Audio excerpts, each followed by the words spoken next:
বনের সম্পদ না দিয়ে হজ করলে হজ হবে কিনা? বনের সম্পদ না দিয়ে হজ করলে গাছের গোড়া কেটে আগায় পানি দেওয়ার মতো হবে।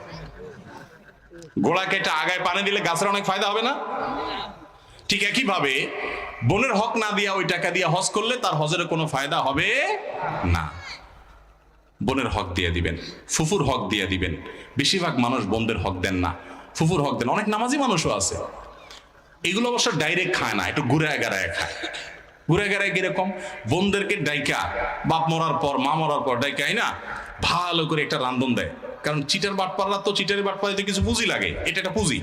ভালো করে একটা খাওন দাওন দেয়, বাগিনাদের খাইনা, ভগ্নিপতির আইনা, ভগ্নিপতির দুইটা লুঙ্গি চকচকা, বোনদের দুইটা শাড়ি চকচকা সুন্দর, বাগিনাদেরকে হাদিয়া তোফা দিয়া এরপরে বলে এখন আব্বা তো চলে গেছেন, জমি জমা এগুলো তো রেখে গেছেন, তোমাদের বিয়ে সাজিতেও তো অনেক টাকা পয়সা খরচ হয়েছে, এখন তো তোমাদের ছেলে মেয়ে সামনে আসে, আল্লাহ বাছাইলে আমরা তো দেখমুই আসি, এখন জমি জমা এগুলোর পরে এখন তোমরা কি বলবা?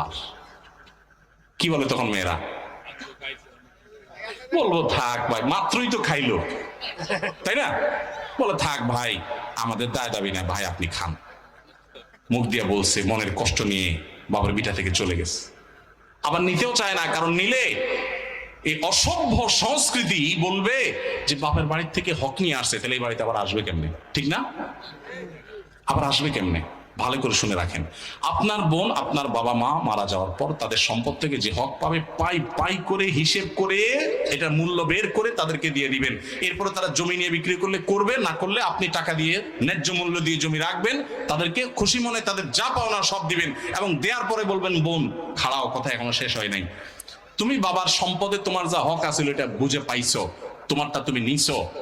এর মানে এই না যে তোমার সাথে আমার সম্পর্ক শেষ হয়ে গেছে। ভাই বোনের সম্পর্ক কোনোদিন শেষ হওয়ার জিনিসটা মরণ পর্যন্ত থাকবে। এই বিটা তুমি আসবা, তোমার বিটায় আমি যাব, সারা জীবনের জন্য এটা তোমার বাড়ি, কারণ তোমার ভাইয়ের কাছে তুমি আসবা, রক্তের বন্ধন রক্ষা করা ফরজ, অতএব তুমি আসবা। সম্পদ আর হক নিয়ে গেছো দেখে সম্পর্ক থাকবে না তা না। এরকম যদি করতে পারেন তো আপনি মুসলমান, আর যদি সেটা না করতে না পারেন তাহলে আপনি পয়সার গোলাম।